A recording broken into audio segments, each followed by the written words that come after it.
Take a look at the second turn here in Warriors and Traders, and we'll probably get through about half the game on this video. It'll probably be about an hour long. And the first thing we have to do is feed units, and this is kind of problematic. I can see where this is going to get troublesome as we go, but right now it's not too bad. So I look for the Burgundians, and they have a unit. They have to come up with a food. The Germans don't have any units that require food. Princesses don't take food, even if they're outside their home. Over here, the Danes, they have a unit, so they have to pay. And we'll run through these. The Irish don't have any units. The Swiss have a unit because they sent 2 infantry into there, so they have to pay their food.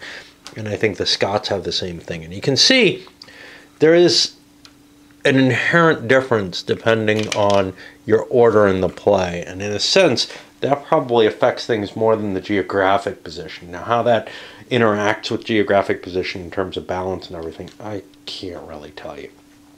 Then the next thing we go to is production, right? No, yeah, gather resources. So we have to worry about that. And again, these don't have to be done in order, of course, but since I'm soloing it, I would have to. Now, the Burgundians, they have these resources, which if we see is 1, 2 production, whatever they're called, products, a food and a weapon. And now I have to compare my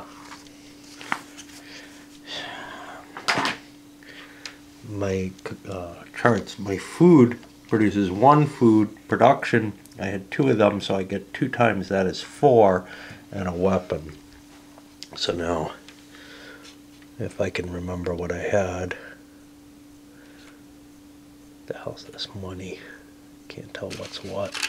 So I got 4 production, a food, and a weapon, which is, you know, not terribly. I've got a ton of this production stuff. I want to keep counters aligned, so I'm going to take a 5 production for 5 of those things, just because once I get to 20, I have to worry about expending them by the end of the turn. Since this is really the second turn where things are kind of interesting, let's keep going and see what we have. Now this guy has 2 sets of things, so he gets 2 food. His production on food is normal, or is 1 times, so he gets his food.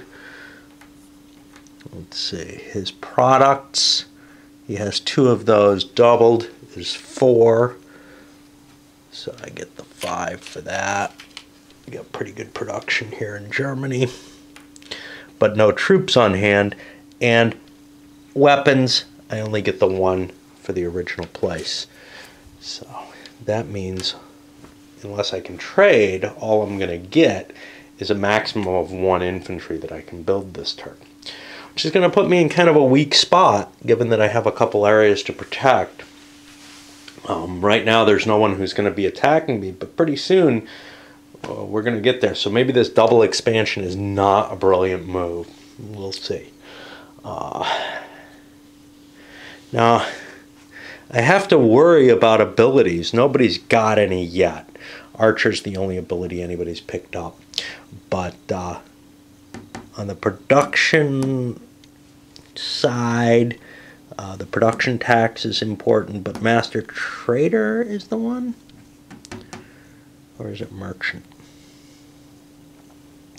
Merchant gives me extra gold. Master Trader, no, that's not it.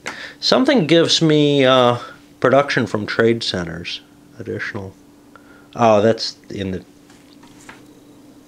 trade tax. Now it doesn't say when that happens here, so I'll have to pull the rule book back up and see that, but I think it happens during production. I don't really want to look that up at this point. Let's see, the Danes. The Danes have 2 areas, and they just have 1 of each production. They'll get 1 of each resource, whatever. They get 2 production of food and a weapon. And unless they can gain more food, they probably don't want to expand their army too much because they can only feed that one unit. Everybody's got one unit or less at this point. I'm going to bow away and fill out the rest of the production. I think we've seen enough of that. Kind of a shame I backed away when I did. Ireland's particularly interesting because they have 1, 2, 3, 4 product. Doubled gave them 8. They now have 10 of these. They would really like to get themselves into a trading position because they have a lot of stuff that maybe other people want. What costs products? Well,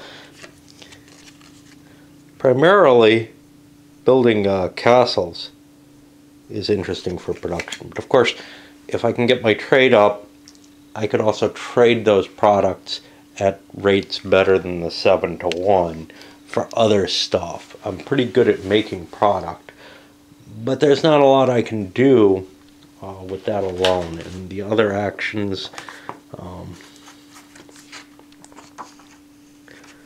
looking for costs for all this. They're not really listed for most things. You build these.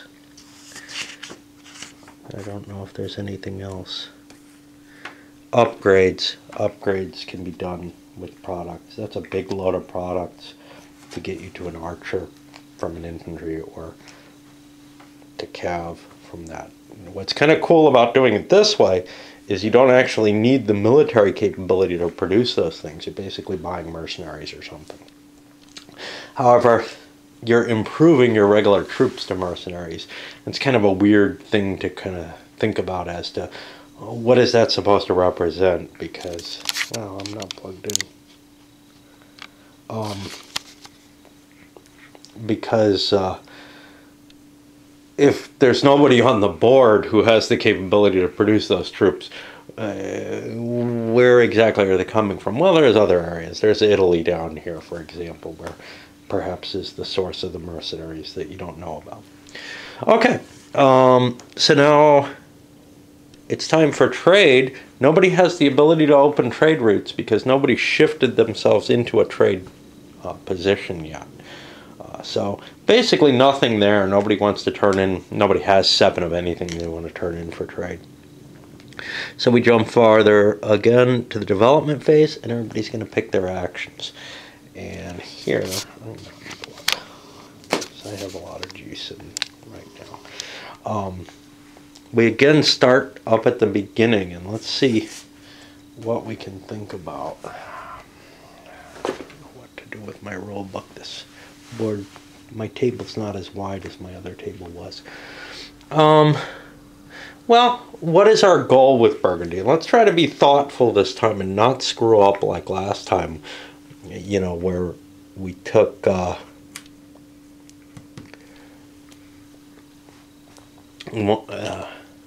we set ourselves up like this initially and then bought one of these. Oh no, we set ourselves up, yeah, we set ourselves up like this instead of like this and ended up buying another tech that didn't really help us. So Burgundy, well, we have an army and we have a food source. So that's, you know, step 1 is out of the way already, and we can expand out of here into somewhere else. Now we probably can't take London with its 5 fortification, which means we need to look at other things near us that we can reach to. Yorkshire is easy for us to attack because it just has a princess in it. So that's kind of appealing. Troop-wise, to build an archer would take us 2 weapons and a gold. We don't have that kind of money, but we do have the money that we could expand to a weapon, or we could actually boink boink because we have the 2 action points. So what can we gain here?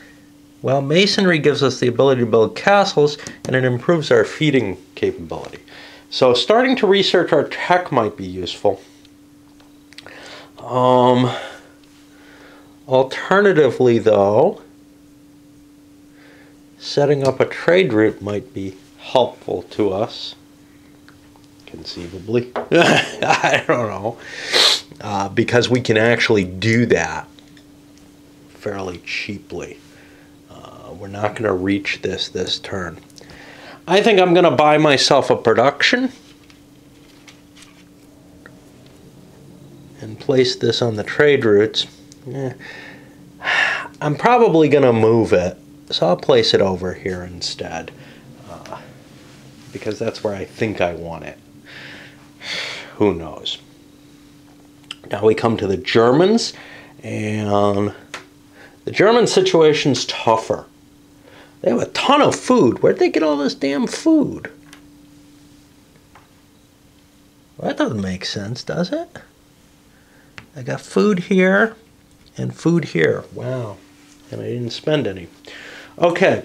I think I'm going to want military, and the only way I can get it is going to be an infantry. So I'm going to build myself an infantry at this point, because I don't want to make my decision later. I'm pretty sure that I'm going to want that infantry.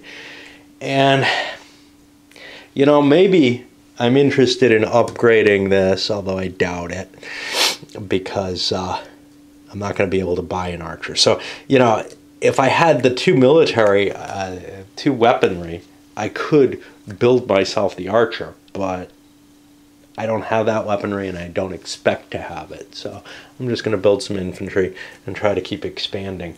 I'm kind of behind the 8 ball here, because it takes me 2 turns to collect up enough weaponry to build myself an archer. So I'd like to capture a territory with weaponry, but I think those are pretty rare, like only capitals. Oh no, here's one in Württemberg. I could get there. But I can't get there from here, so I'm going to have to build my infantry here. I believe I'm allowed to build it wherever I like within my territory. Let's see how that's worded. Got to find where building armies is. That's going to be here, I think.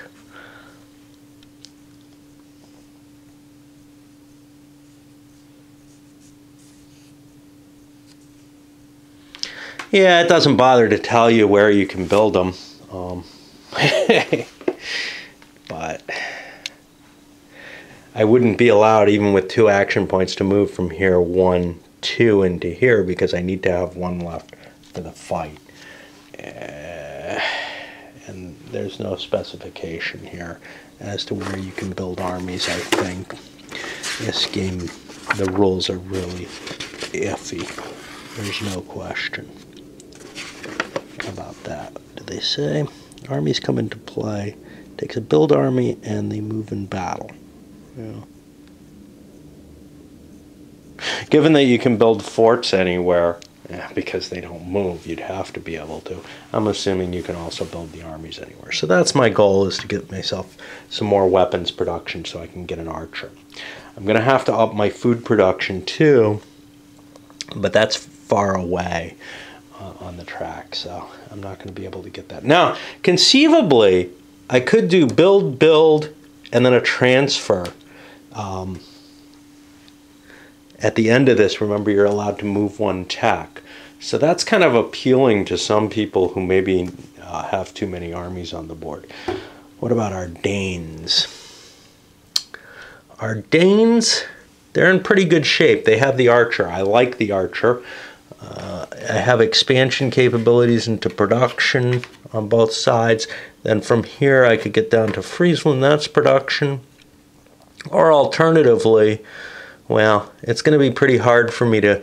I can't move into here because I don't have the extra action point to attack. So, I probably want to move towards someone. I'm a little pissed at Germany for clogging this, but not terribly. This isn't too valuable. And, you know, on the other hand, I've got potential routes up here into the Orkneys, which has weaponry and is appealing. So I might want to move up into Jylland. What's my setup here? I don't need this. Do I need an infantry? I only have one food production. Would I be able to get another food production somewhere? Not easily.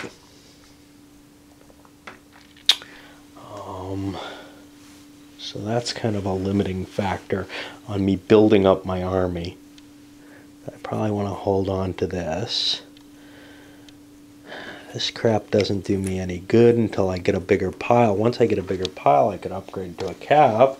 That would be kind of nice. So as of right now, I think what I want to do is I want to do a tech build. And I am going to put it here. I'm going to go for that, try to improve my food production, and then I can get back up to being able to build the archer. Because I need 2 food for next turn instead of... I'll have 2. I would be able to build that archer, wouldn't I? Well, not this turn. I would be able to build an infantry, which I don't really see as terribly valuable because wherever I send him, he'd be dying.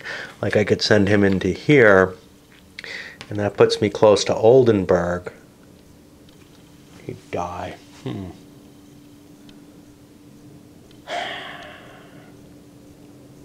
Well, I'm only building 1 unit. I'm going to put this production in here and think about it a little later. Over on Ireland, what do we have? We have no troops, so we're going to need to build troops in order to expand. That's my view. So we'll build ourselves an infantry. Where do we want to go? We can't take this, so we're going to want to go into Munster probably. Although, if this is allowed to connect, and I can't tell you one way or another. Let's see how the map is discussed here. And sorry about the quick movement. I just don't have room on my table for this. Chances are it's not clearly stated. Somewhere I can find it. No. The terrain, etc. is not explained in here. The game comes with a CD. Which maybe holds all kinds of examples of play that can help you with that. You know, I'm not interested in looking at something like that. The rules should be explanatory. They may be multi-language. I have no idea what's on there. I have no interest in looking. It's the same situation I had with Berg's, where is it? Up here, the Field of Glory and Famous Victory. One of them came with a cassette to help you understand the game. Just give me good rules. Don't give me all kind of random crap and expect that they replace what rules need to do. So where am I? I just bought my Irish troop. I think we're on the Swiss. And again, I don't have this answer, right? I don't know whether or not you can switch direction where these go. From the board iconography, I would say no, you can't. But the fact that there are no cases where like you could go, say, from here to here, which would make sense to me, it being closer, and the crossing appearance, I have kind of this, hey, maybe you should be able to. You know what else I don't know? What about these lines? I think these are just coming out of here and they have nothing to do. And you know, this is what sucks when, you know, there's no map key and there's no explanation of the map. Yeah, you kind of have to make things up as you go. So I think I'm going to play that these crosses can be taken, which means I could take this guy and move him into Wales and attack Wales if I'm interested. Now Wales has product. Munster has product. I'm more interested, I think, in Munster, if I can find Ireland, because that is the third place I need, right? Ulster is an optional for me because it's North Ireland, and of course the English you know, own that or something. I have no idea why that's optional and the rest of Ireland is not. It gives them a very small, I assume it's for balance reasons for some reason or another, it gives them a very small holding, whereas something like Germany has a very large potential holding. Oh, there goes my power again. Yep, and now there goes my zoom thing. My camera's falling apart. It still works pretty well for its base case, but the power supply and the zoom don't work properly. The zoom gets stuck, and every now and then you'll see everything go completely out of focus. All right, let's go to the Swiss. Now, the Swiss have an army which they have to feed, and they have no food. Why did they do this? Well, they're going to have to go into Geneva. This is not a barbarian territory, but it would be an empty territory if I attack. I've got problems. I need to come up with something to allow me to hold this and attack it. If I do my movement, I'm out of there. My princess can't go in there until after movement, after combat, which means Geneva is going to withdraw into Bern because there is no... I'll be losing an army if I attack, so I can afford to build another infantry. So that's what I'm going to do. There's no other trade centers adjacent to me that I could withdraw into. So I'll withdraw into an empty territory before anything else. So I need that extra army to hold this space temporarily. Right then. And that puts us to our last, which is the Scots. The Scots have a bowman, which means I need to feed that bowman. I have one food supply right now. What do I want to do? Well, that bowman could drive these two out of Lothian, and then where would they go? They've actually got nowhere to go if I could secure the Isles. Alternatively, I could kill here. I could go into Munster or Ulster, where these would retreat into Wales. All kinds of interesting options for me here. No, they couldn't retreat into Wales unless I cover this. So I've got to build a troop if I'm going to advance out of here. Is that the case for other people? Like these guys, I'm counting on advancing with them, but if they empty this, I need a troop to cover that. Same issue as other people had. Shit. Of course, no. That's not really an issue because I can kill one unit. So I could take this without losing anything.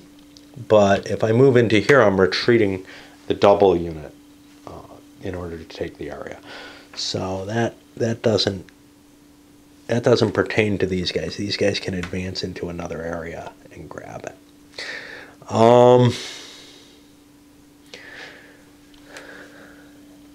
There's ham available in Ulster.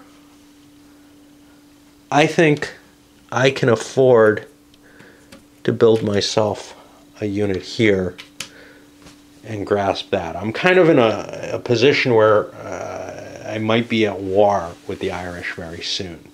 I can't just attack them. I have to take an action to declare war. And again, there's no way to record that in the game. Like trade routes, you're going to have to write some stuff down. Now I'm on the second action by the Scots. Well, I know what I want to do. I want to march into here, which means I'll just take myself some technology. Coming back down, the Swiss. I know what I want to do. I want to go in here. I can kill Geneva because I have 2 units rather than forcing it to retreat, which seems like a good idea. I don't have a France to worry about down here. I don't have to go for Geneva, but they have ham. and ham is all we ever eat. So I too will take a technical advance. Do I want to go up to Archer? Not particularly. I'm going to put it, you know, I'm the guy who likes to trade. I'm going to put it here in my trade route. I think I've got the best position to leverage myself as a trader, and I may actually pull out of here at the end of the turn, get myself up to the 5-1. In case I can't find someone to trade with, at least I can trade my Protoss to someone else, to something else, or I can upgrade my armies if need be, but just not rely on building archers myself. That puts us down to the Irish. Now the Irish are getting kind of worried because there's a force here in the Western Isles. But we don't have more military we can build, so we're going to have to do technological research. Are we going to be able to build an archer? Next turn. Archers cost 2 military. We don't have that. We're getting in trouble here. I don't know what we're going to do. If we add Munster, we're not really adding a lot except more production. Is there a trade zone we have? We have Connaught. That's a trade area. That's kind of cool. I guess we'll take the same and go into trade, hoping to build up a trade zone of our own, a trading partner of our own. Denmark. Denmark, I have my unit. I can kill something with that unit. So I don't need to build another unit. I've been upgrading this. I'm going to try to go for masonry.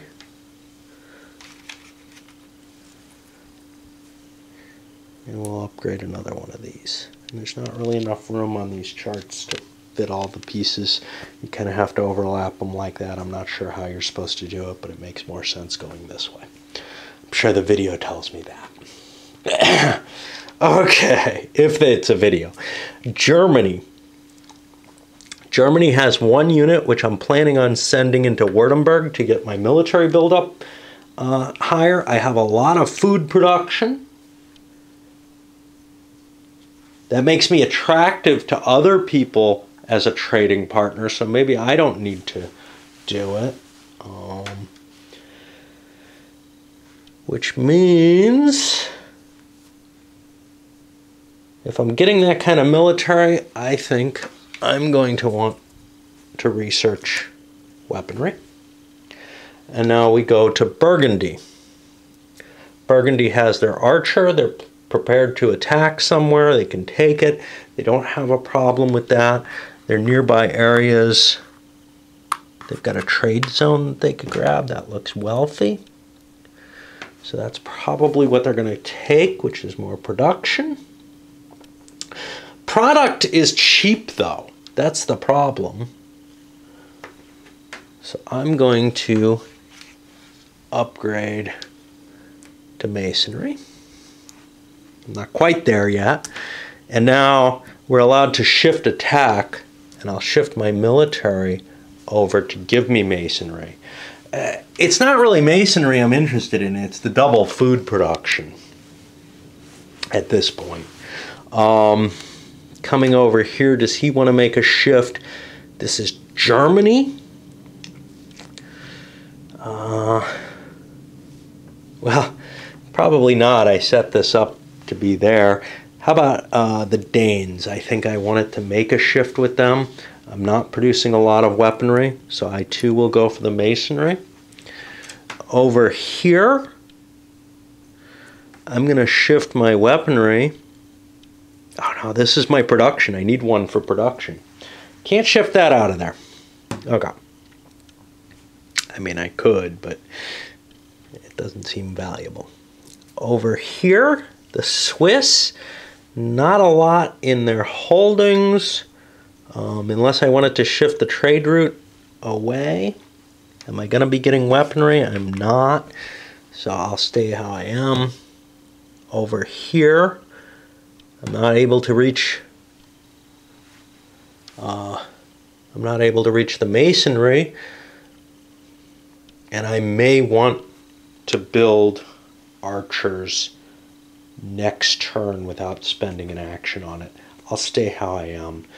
If need be, I can do a double tech draw next time to get my food production up. Okay, that's going to put us to the maneuver phase, and that's a good time for me to take a little break because I'm a little fatigued here. Okay, maneuver choices, and I'm spending more time on this than I'd hoped to, but I think there's some value to the exploration. Flanders expanded into Brabant, killing the unit, getting the victory point, getting themselves into Calais. Germans marched the unit out of Bavaria into Württemberg and then shifted princesses. They have a huge territory, four regions, but no troops. They're able to hold it for now, but as they start to come into contact with other players, they're going to be a real target for war. And they're right up there, both here and here, where they're within one away. So we'll see, how that flows. Yeah. I'm up to the Danes now. I thought I was on the Scots, because for some reason these colors look the same to me. The Scots, the reason I wanted to stop and point them out was I left them with kind of a hard choice here. They could advance into either one of these, leaving this behind to guard it, and push forward, or to the more valuable location with 2 production and a trade center, which is going to be a tough call for them, but they come last. They're not going to have enough movement points to get this guy out of here for an attack anywhere. And strangely, the Orkneys only connect back to Denmark. Weird, huh? I suspect that's an error.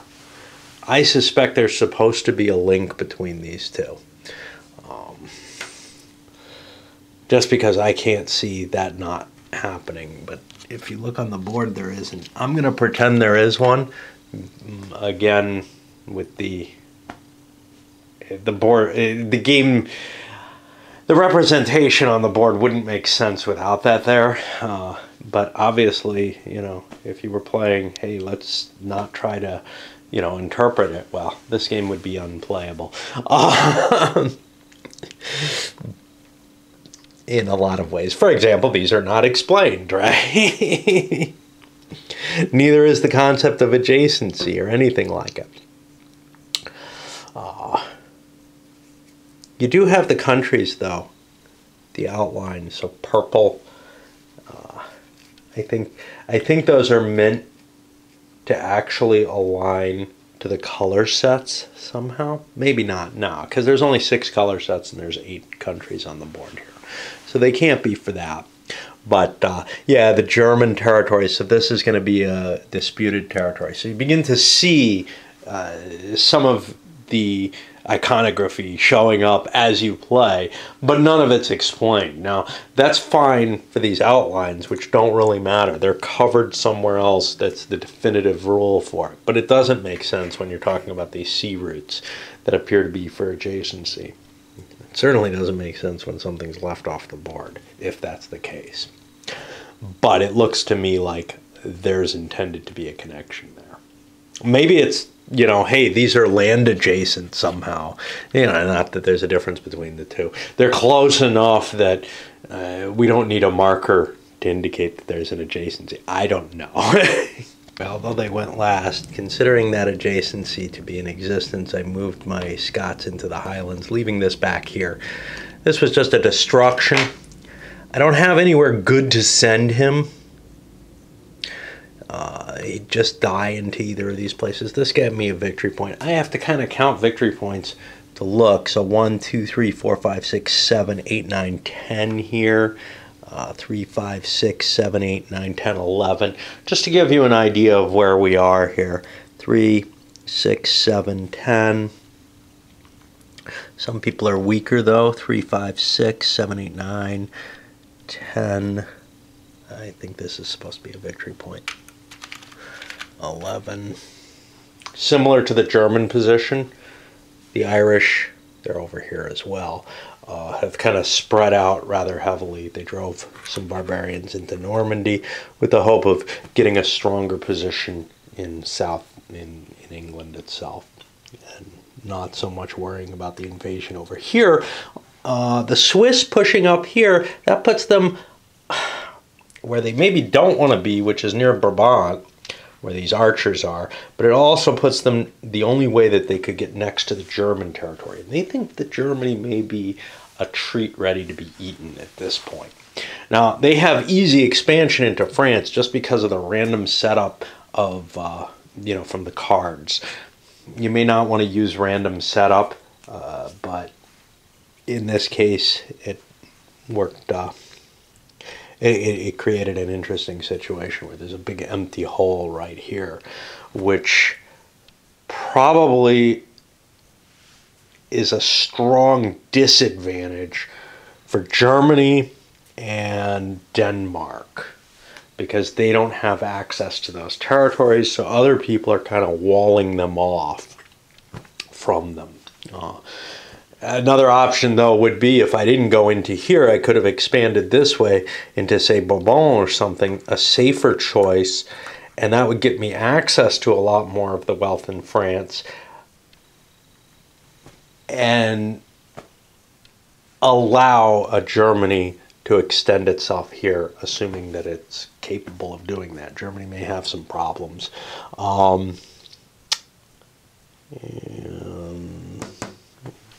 Well, the Irish, we expanded into here. We talked about that. Okay, I think that's the end of this turn. We'll push it here. We'll get at least 1 or 2 more turns on the video, make it an hour long. Guys, when I went over the rules, I forgot to mention these. These are kind of like the longest road, biggest army things from Settlers of Catan. What they are is whoever's the highest in that particular technology gets it. But if you're tied, nobody holds on to it. So for example, production, nobody is highest in building as far as I can tell. 2 people have the 4th tier there. Now, whether or not you get these extra victory points, and they only really matter at the end of the game, right? Whether or not you get these extra victory points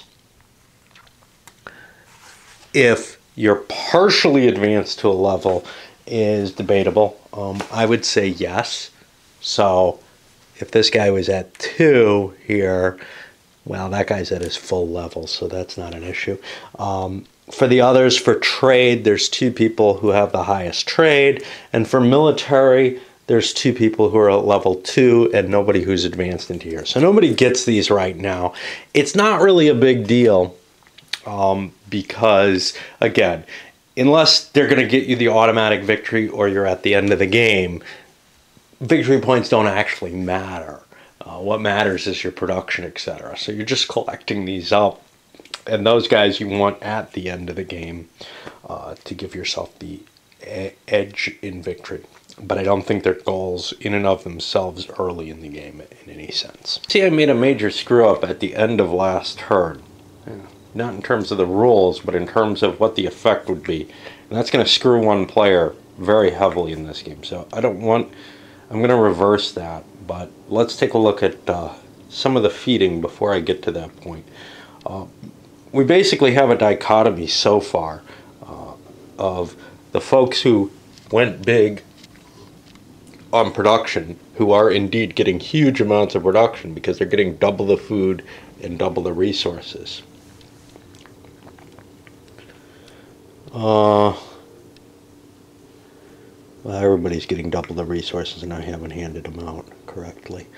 So this guy gets 2 more resource or production.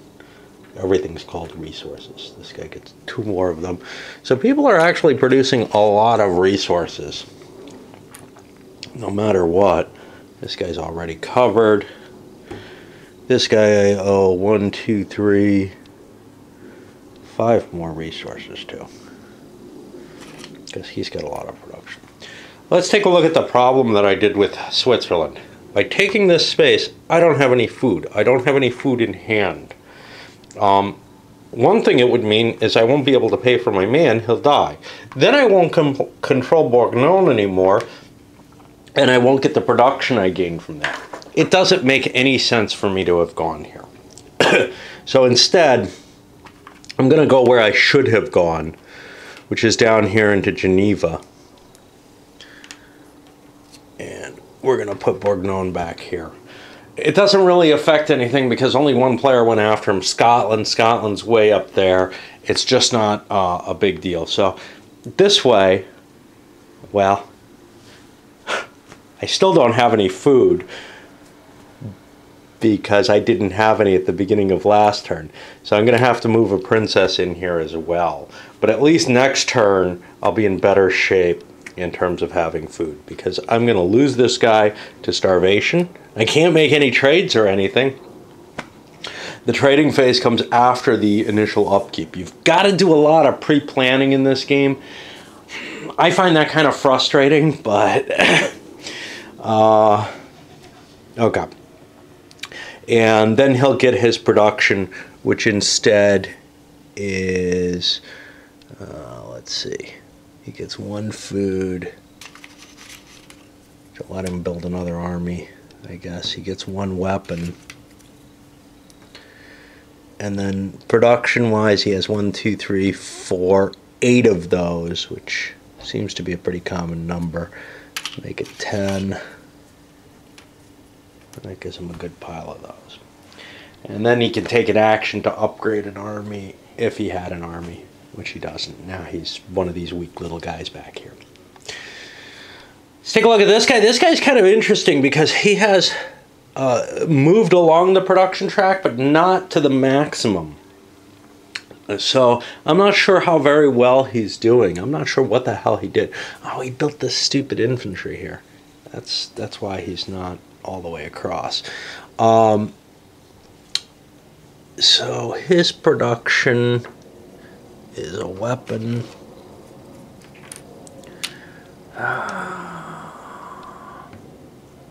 Just 1 food. Find these things.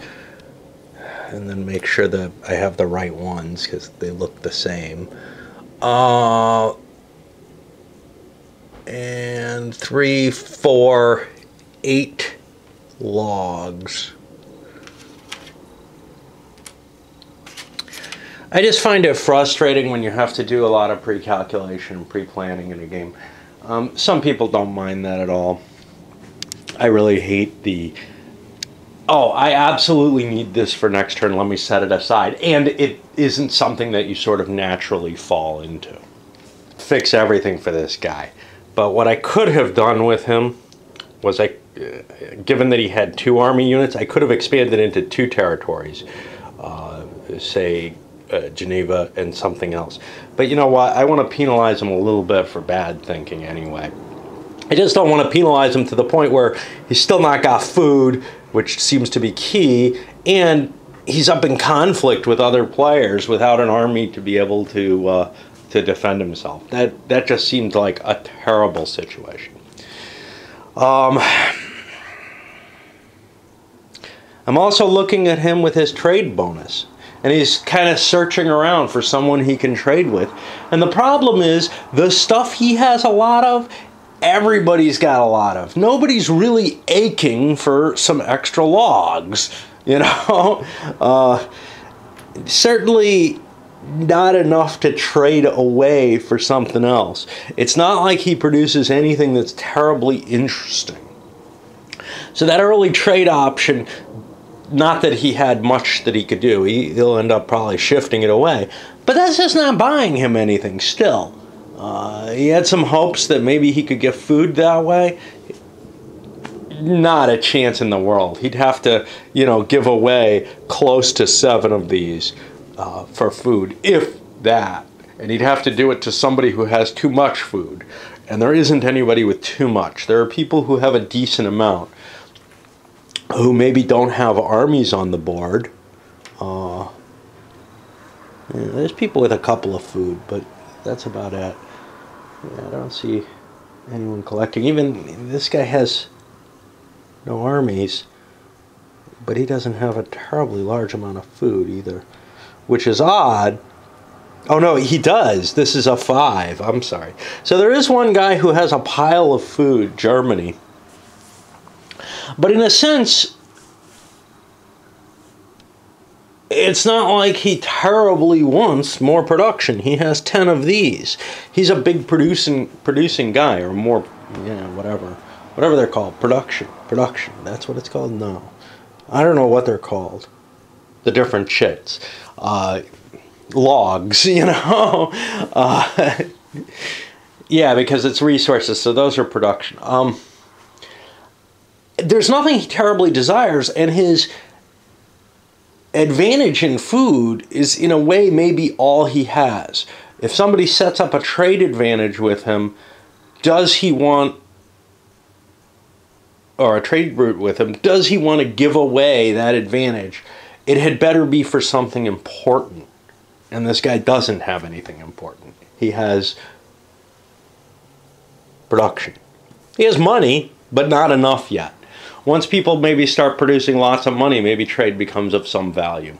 But as of now, it isn't. And we're already, you know, a decent way through the game. It feels like. It's not a long game, right? So, let's take a look at Burgundy's production, their action phase. Projected, again, because maybe I'm in the trade phase here, and I may want to be making that 7-to-1 trade. Here's what and I really dislike games where you have to pre-plot stuff but you don't write it down. I really don't like that. And here you're essentially pre-plotting stuff because you got to figure out what actions you're intended to take, but it's not pre-written, so you know, you don't have a record, and that makes it tougher for me when I'm playing solitaire. I wouldn't want to be writing things down in a game of this nature, but I just feel like I'm doing too much pre-plotting for a game of this type. That's just my taste, though. I can see where it's appealing. Okay, so for Flanders, what I'm looking at is, okay, this is my last turn where archers really kick ass. So, getting another archer this turn might make sense. I could grab 2 more territories, 2 more victory points for killing the units. Along with that, if I build myself another archer, I have 2 weapons, I'd need a gold, that would cost me 7 production to do. Well, in order to build another archer, I'd have to take an action to shoot that up, and then I'd buy the archer. Alternatively, I could spend less, 1 weapon, and that same 7-to-1, and upgrade it to an archer. And in fact, I have 14, so I could upgrade it all the way to a knight. I don't know if that's worthwhile, but I think I'm going to need a knight next turn. And that'll leave me with a weapon in hand for production for next turn. So it makes more sense to just build infantry. It doesn't make sense to build the archers. Is that going to be a general thing? It looks like it. It looks like wood production is just so common. The only person who gets any kind of benefit off of building archers outright would be this guy, because but I would have had to make the trade for the gold as well, right? I'd have to trade 7 of these for a gold.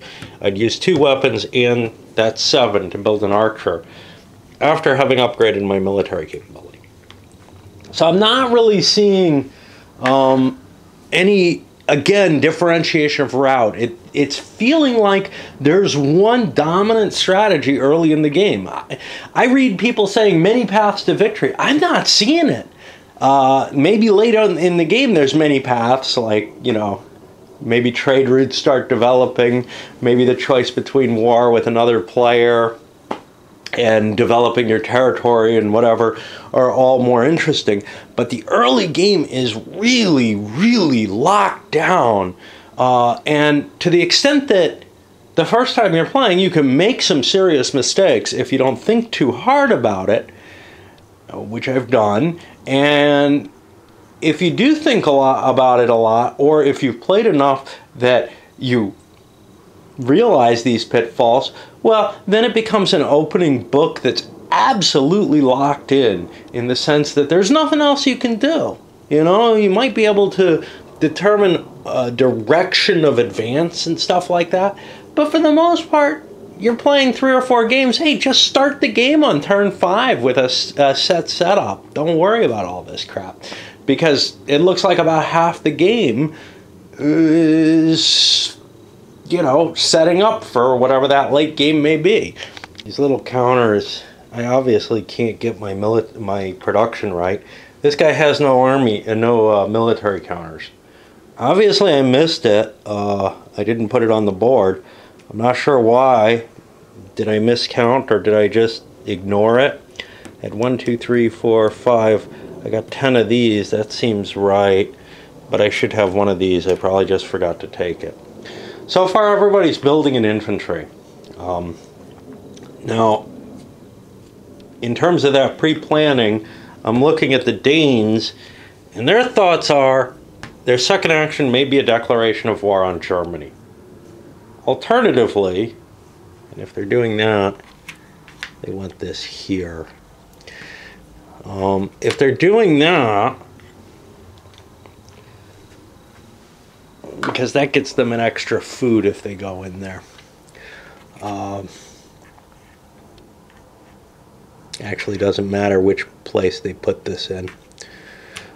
If they're doing the declaration of war on Germany, then they perhaps, well, then they don't get to upgrade to an archer. That'll be their action.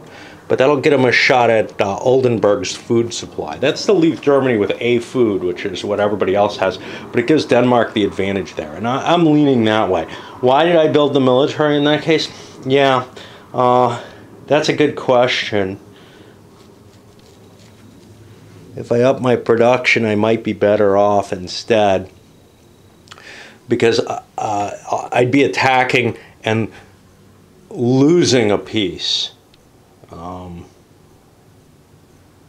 I could attack Jylland. I can't attack here because this would retreat into Schleswig.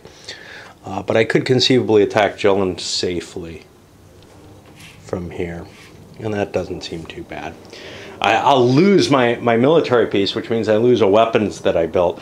But that's okay, in the sense that I'll also be gaining this, because my archer's going to go in there. He won't get destroyed.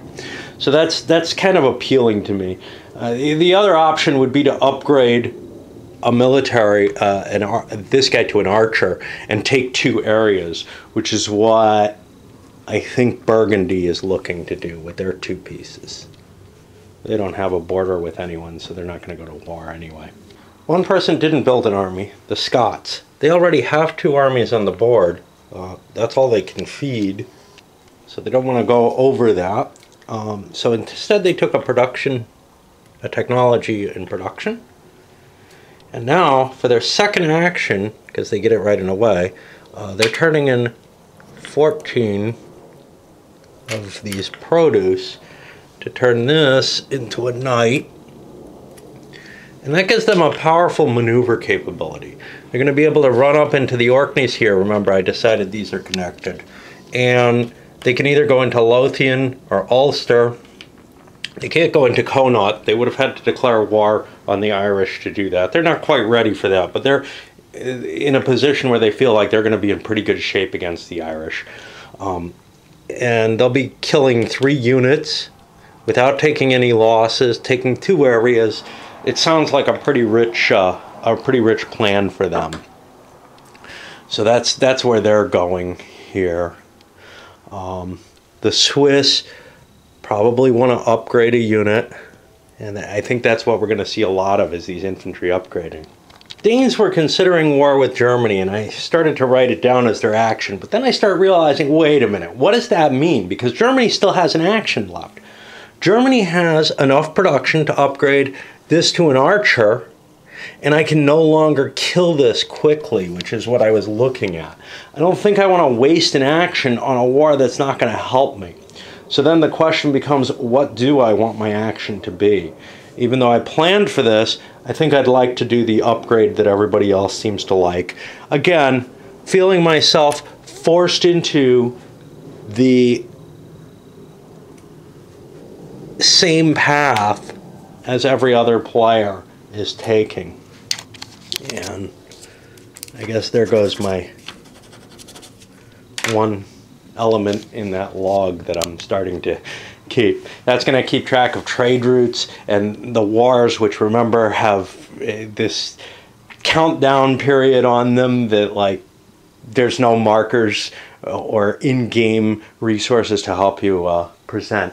It really feels like a lot of Euro-ish designs were put into play in terms of the component quality, in terms of some of the mechanisms of the game, but that the play aids weren't hammered out to make sure that the play was smooth. So it's very odd to have to write down what turns something, you know, is happening and expiring in a Euro-style game. It feels that element of it harkens back to a much earlier age, to games that people don't play much for a reason. You know, they don't like that extra burden. Well, that burden's been lifted from most Euros, so that all you're doing is focusing on that pre-planning, which in my mind is worse, but you know, making these decisions for the future. And that puts us to Germany, who no longer has this threat, or who doesn't have this threat. And what do the Germans want to do? Well, they'd like to attack without losing their troops, which means they too have to follow that same route and upgrade one of their units. Is it necessary? Well, I don't know. Maybe not for everyone, but and now I'll have to figure out what to do with Burgundy. This game is a headache in terms of the pre-planning now. We close up the actions with the free redeployment of technology. We see the guys who are focusing on production very, very heavily, jumping it even further to get an extra item of produce, extra logs from their production. Hey, you know, until the trade is developed, it doesn't really make a lot of sense not to be upgrading units and such not, and the production works really well for that. Other guys have evened out their trade into military, figuring this trade isn't doing me any good. And then this guy kind of went to, he pushed his, I think, one military over to the production to make sure he gets more production. If he needs more military, he can always take an action to place one of those. And now we come to the maneuver phase, and this might be an exciting one because I think we may see some unifications taking place in order to get a boost. What's that boost best for? That's hard to tell.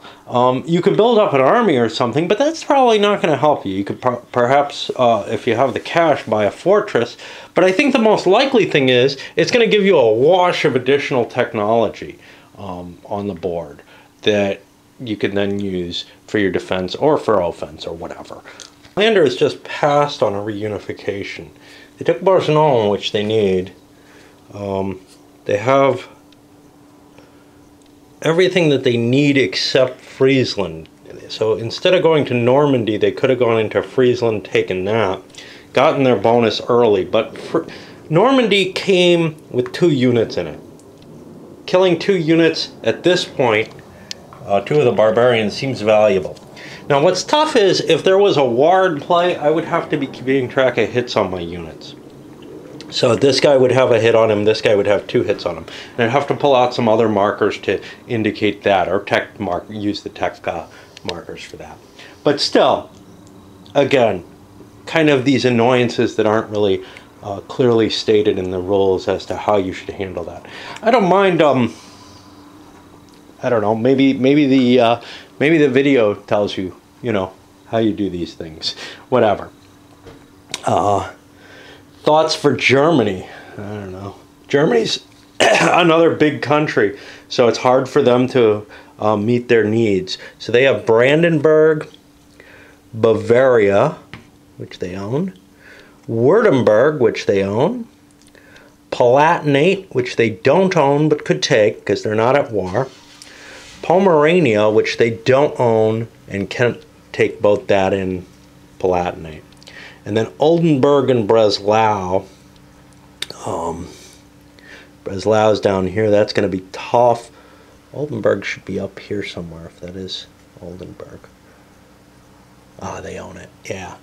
So they're going to be concentrating on sort of, you know, working their way up. The people with smaller home countries get less of a boost, but they can kick it. They can fire it off more easily. And the Danes are in that position. They have Sjælland, Finn, Jylland, Schleswig. There goes my focus. This is the damn zoom. It gets stuck in. I can't use it basically, but I bumped it. I should just tape over and ignore it. Oldenburg, they do not have, and Orkneys they don't have. So they have a choice of getting 4 bonus advances at this point. And, you know, they could take those actions to build a unit or other stuff on the actions list, which of course isn't present in the play, so I have to pull out the rules. And I'm not going to do that because I don't think there's anything that you cannot buy except getting technology. Now, technology is interesting. I could bump this up, get production tax. That takes 2 of my tech. I could put myself up to university next turn if I put 2 more there. Let's see, what does that get me? That gets me an extra action during every development phase. Production tax is going to give me an extra buck each turn. I only have 1 capital. I don't feel like the gains are high enough. Alternatively, I could also boost. I could boost these 2 and boost up either trade route or military a little bit. But I'm just not feeling like I'm getting enough out of it. I want to wait. That's just my thought there. Irish, on the other hand, decide to do it. They send, coming from here, following this little zigzag that I'm allowing, into Ulster. Take that. That gets them 2 victory points for the 2 units there. They basically had the choice. Did they want Ulster or did they want Lothian? Well, Ulster gets them within 1 of what they've got. They don't get a lot of points. 1, 2, 3, 4. They don't own Western Islands. But with 4, and I don't have to take production actions, I just think they make the most sense, I can boost myself up into where the bigger boys are in terms of production. Still feel like I'm behind because I just spent my card. And that's how I'm going to record that, is I'm going to throw the card out of play. Now, that's kind of problematic because now I got to remember that that's Ireland. When I look here, I may not have an easy time of seeing who it is, but if I look at these, which are tough for me to read, not terribly bad, then I can see, hey, I know where he is. So now we move on to the swish. And the Scots have filled all of theirs. They just want this territory. And they've managed to take it all, getting the victory points for that. That gives them 1, 2, 3, 4, 5 of these. And again, I'm going to take it all in technology because I can't think of anything else. 1, 2, 3, 4, 5 that I really want to do at this point.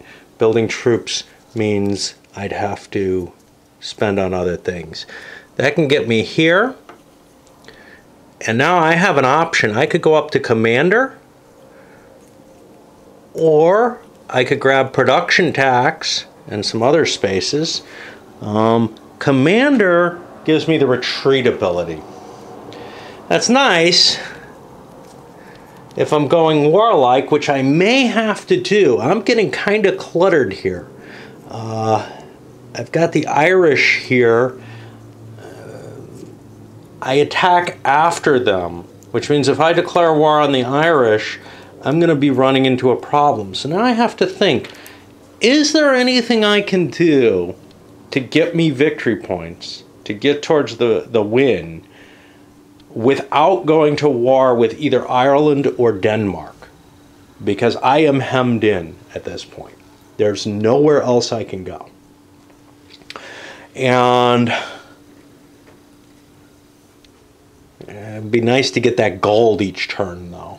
That's definitely the case. However, I don't think that's what I'm going to be going with. So I think I'm going to be taking my boost here. I watched the Tom Vassell review. I don't know. Maybe he was playing an earlier version that didn't do everything that it had this. And largely I agree with a lot of what he said in it. I find that kind of odd. But I find myself kind of... he doesn't go into a lot of detail in terms of really picking things out. But this was a game that he gave a negative review to, although not terribly negative. But he disliked it about as much as he dislikes things. And then stepped back from some things. But one thing that I think he and, I don't remember the bigger bald AT type guy that he has in him, Sam, we're discussing was that you can't make much of the tech tree. You're lucky if you get anywhere on it at all, kind of. You know, I understand what he's saying, but I think he may have been leaving out the bonus that you get from this, because that really, it's tough to use anything else for it. Usually, you know, it looks like you can build up your units, etc. You'll have a desire to build up your units as much as you can, but you just don't have the production capability.